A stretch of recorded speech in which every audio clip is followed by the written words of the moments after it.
OK. Salut à tous. Aujourd'hui, nous allons créer notre première machine virtuelle avec Oracle VirtualBox. J'espère déjà que vous avez installé VirtualBox sur votre système d'exploitation. Si ce n'est pas le cas, vous pouvez toujours regarder dans le lien de description de la vidéo. Il y a un lien de téléchargement. VirtualBox, une fois installé, on le démarre et on a une interface qui ressemble à celle-ci. Pour créer une nouvelle machine virtuelle, il faut cliquer sur Nouvelle. Et là, il nous a demandé le nom qu'on souhaiterait donner à la machine virtuelle qu'on va créer pour pouvoir l'identifier, le type de système d'exploitation qu'on envisage d'installer sur cette machine virtuelle, que ce soit un système Windows, Mac, Linux ou BSD, et la version de ce système d'exploitation. Pour notre première machine virtuelle, nous allons appeler la machine OpenLab.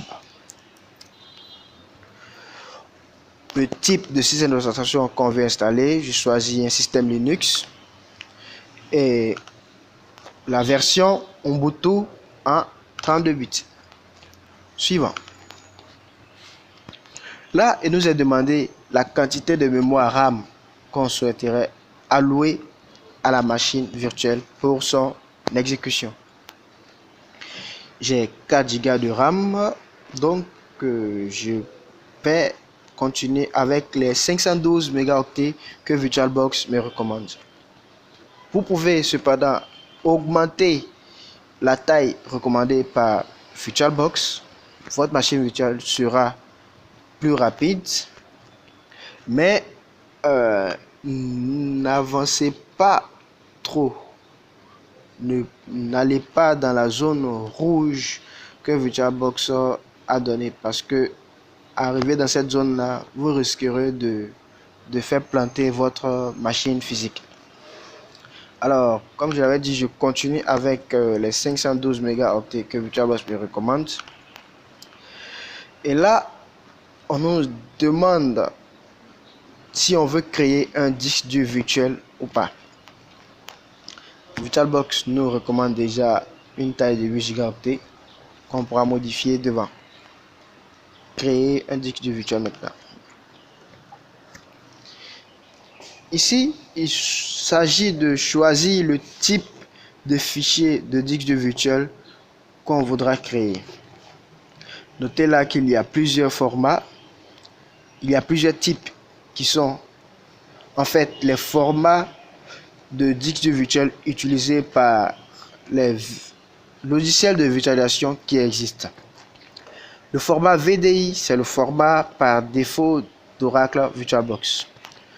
Le format VMDK, c'est le format par défaut de disque dur virtuel de VMware, que ce soit VMware Player ou Workstation.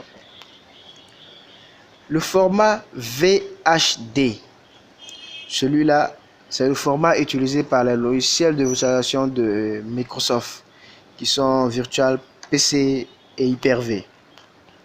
Le format HDD, qui est le format utilisé par Parallel Desktop, qui est un logiciel de virtualisation pour Mac. Et les deux derniers formats, QED et QCOM, ce sont des formats utilisés par QEMU, qui est un autre système de virtualisation libre. Je n'ai pas de problème avec le format VDI puisque c'est VirtualBox que j'utilise comme logiciel de virtualisation sur toutes mes machines. Donc je fais suivant. Là, il nous a demandé la manière d'allocation de disque dur physique. Est-ce qu'on voudrait que notre machine virtuelle ait une taille fixe ou une taille qui soit dynamiquement allouée? Pour une taille fixe, la machine prendra exactement la taille qu'on lui a indiquée. Alors que pour une taille dynamique, la machine physique et virtuelle, autant pour moi, prendra un peu d'espace sur le disque dur physique, et cela au fur et à mesure que l'on l'utilise. Je choisis une taille dynamiquement allouée. Vous pouvez aussi choisir une taille fixe, ça ne va pas gêner. Et d'ailleurs, vous voyez dans la description que VirtualBox nous donne l'avantage et l'inconvénient d'utiliser la taille fixe ou une taille dynamiquement allouée. Je fais suivant.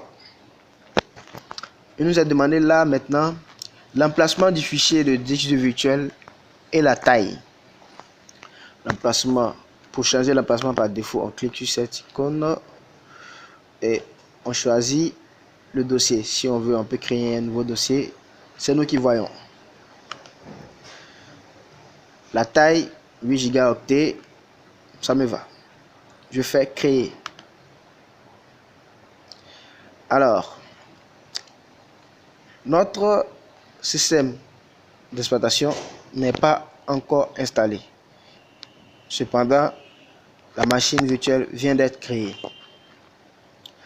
Je voudrais souligner aussi que pour ceux qui ont utilisé un disque dur de taille fixe, vous verrez que le temps de création sera plus long que ceux qui ont utilisé un disque dur de taille dynamiquement allouée. C'est tout pour cette vidéo. Dans la prochaine vidéo, nous allons apprendre à installer un système d'exploitation sur notre machine virtuelle. À la prochaine.